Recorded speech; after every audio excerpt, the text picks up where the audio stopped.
আজকে যে রেসিপিটা আপনাদের সাথে শেয়ার করতে যাচ্ছি সেটা আমার পার্সোনালি খুবই পছন্দের একটা রেসিপি।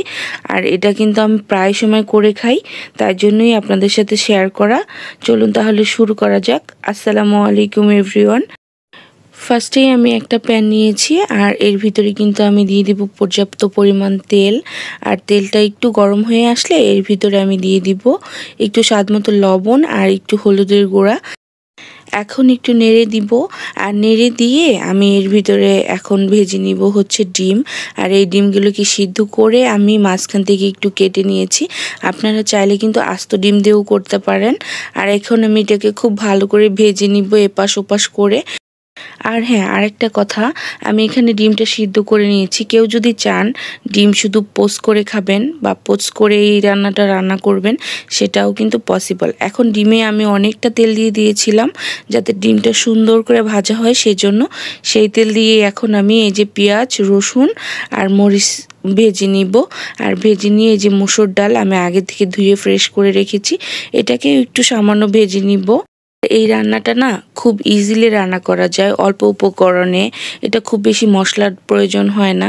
আর রান্নাটাও কিন্তু খুব ইজি আর খেতে যে এত মজা।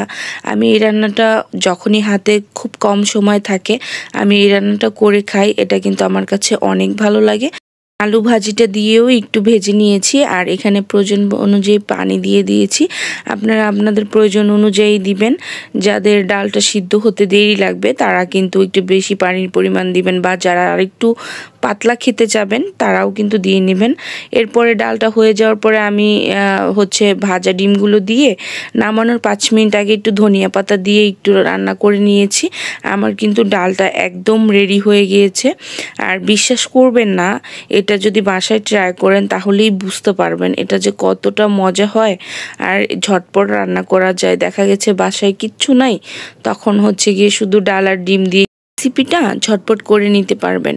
আর এটা কিন্তু যাকে দিবেন সেই পছন্দ করবে। আর শীতের দিনে তো এমনিতেই সব সবজি পাওয়া যায়, খেতেও অনেক মজা লাগে। আপনারা বাসায় অবশ্যই ট্রাই করবেন। আর এটার লুকটা দেখেছেন, মাশাআল্লাহ অনেক সিম্পল একটা রেসিপি দিয়েছি। আশা করছি আপনাদের সবার অনেক ভালো লাগবে। আর যারা বলেছিলেন সিম্পলভাবে ডালের রেসিপি দিতে, আশা করছি তারা পেয়ে গিয়েছেন। তারা অবশ্যই আপনাদের মতামতগুলো জানিয়ে দিবেন। আপনাদের মতামতের আশায় রইলাম। আর যারা যারা চ্যানেলটা সাবস্ক্রাইব করেছেন তাদেরকে জানাচ্ছি অসংখ্য ধন্যবাদ। আজকে এ পর্যন্তই। সবাইকে আসসালামু আলাইকুম।